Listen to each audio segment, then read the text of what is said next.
Are you a member of a resident-owned community and want a little refresher on how your manufactured housing co-op works? You've come to the right place. It's time for a resident-owned community Member 101.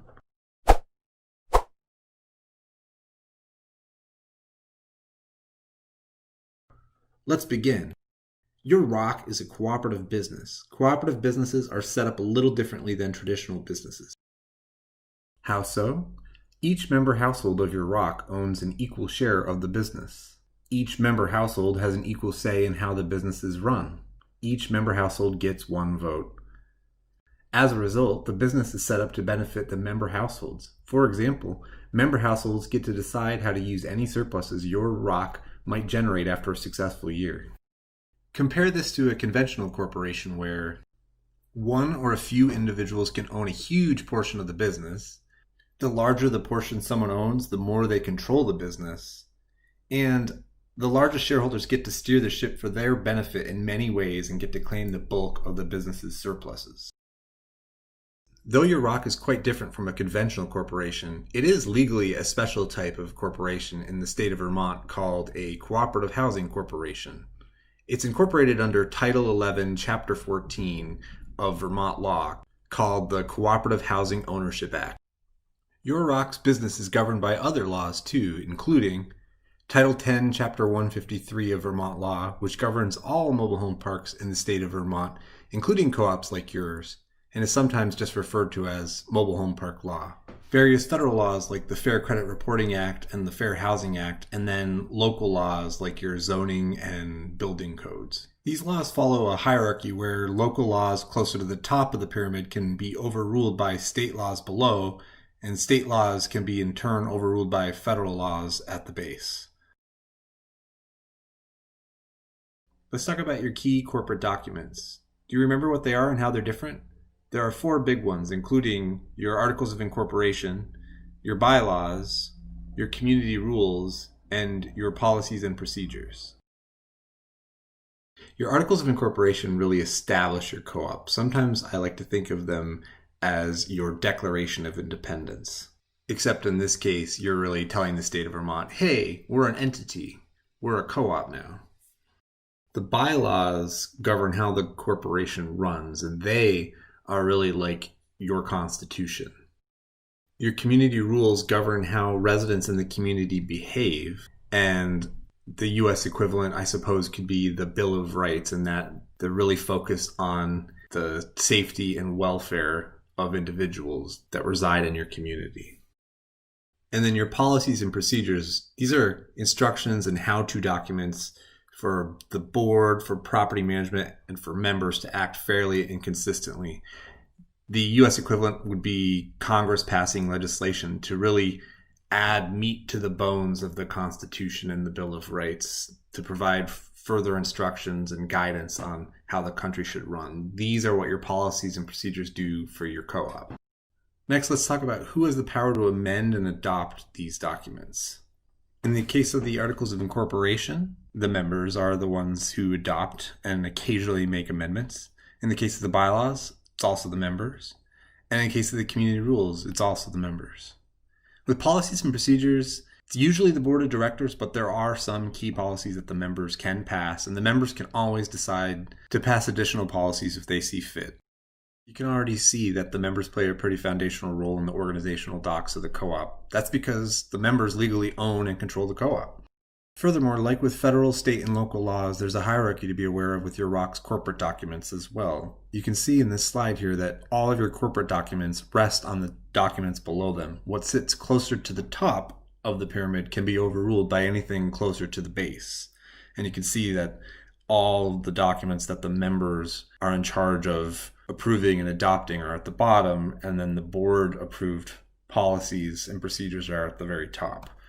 In a bit, we're going to go into more detail about the role of the board and how it ties in with the membership.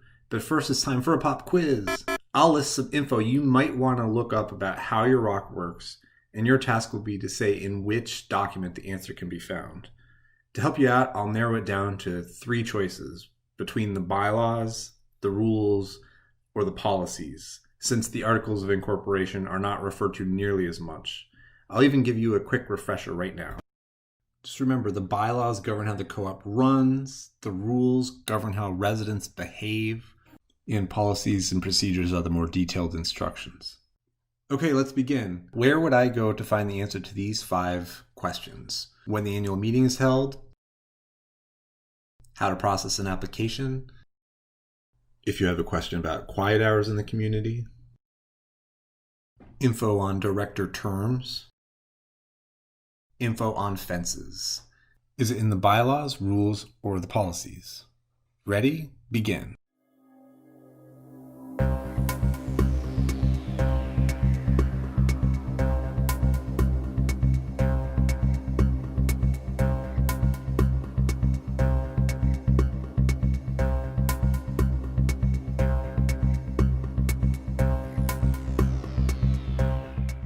Okay, let's see how you did.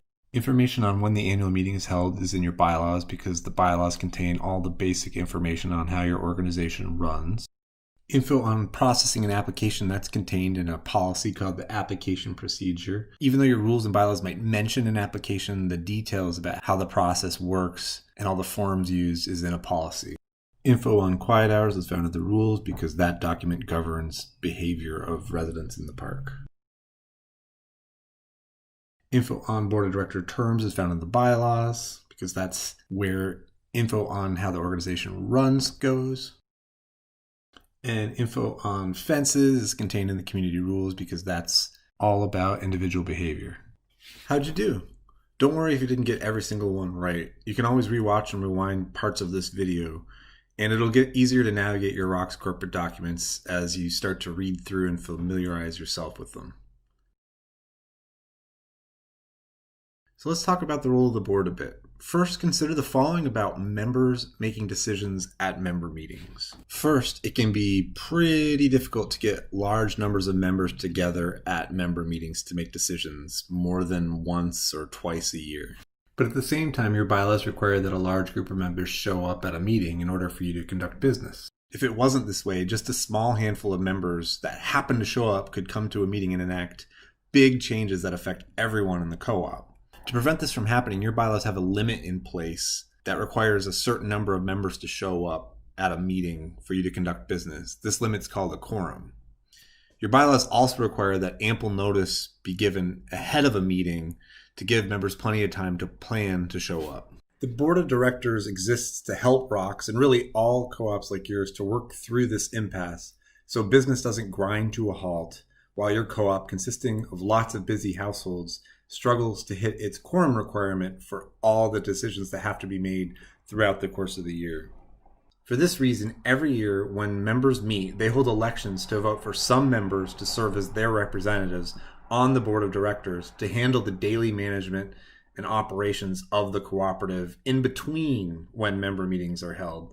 It's much, much better to have a large number of members vote on a responsible set of board of directors to handle the ROC's business in between member meetings than it is to conduct no business at all.